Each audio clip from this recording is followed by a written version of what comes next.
আসসালামু আলাইকুম। আশা করি সবাই ভালো আছেন। তো আমরা গতকালকের যে ঘটনা, এটা নিয়ে সবাই একটু উদ্বিগ্ন। কি হলো এটা, তাই না? দেখেন, কুয়েটে যে ছাত্রদের উপরে হামলা হয়েছে, এটা সরাসরি ছাত্রদল জড়িত। কারণ কুয়েটের রাজনীতি নিষিদ্ধ আমরা অনেক আগে থেকে জানি।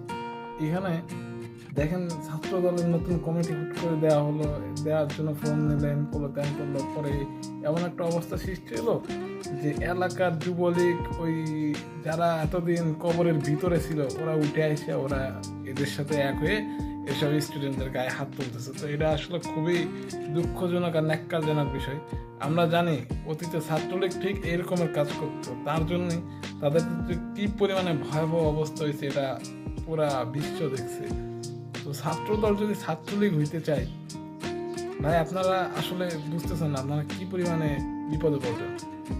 আপনারা কি পরিমাণে জুলুম অত্যাচার সহ্য করছেন সেটা আমরা জানি, আমরা দেখছি, নিজ চোখে দেখছি। তো এখন আপনারা যেটা করতেছেন এটা আসলে খুবই অন্যায়, খুবই খারাপ কাজ।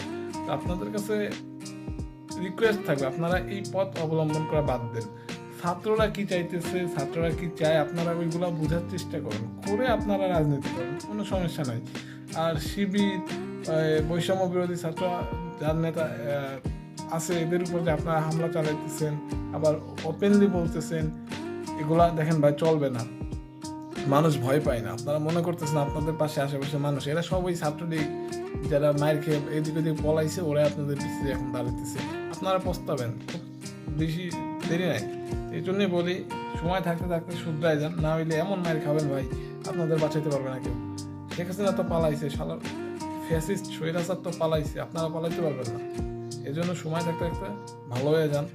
আর যারা এই যে আহত হয়েছে সবার জন্য সমবেদনা। আর প্রতিটা ইঞ্জিনিয়ারিং বিশ্ববিদ্যালয়ে আমরা চাই রাজনীতি মুক্ত থাকুক, ওদের রাজনীতির সাথে কোনো অ্যাড করার দরকার নেই। এত এত কষ্ট করে মা বাবা পড়ালেখা শেখাচ্ছে তাদের বাচ্চাদেরকে, আর ওরা এখানে যে রাজনীতির সাথে জড়িত হওয়ার পরে যত রকম স্কামেন্ট সব কিছুর সাথে জড়ায় যায়।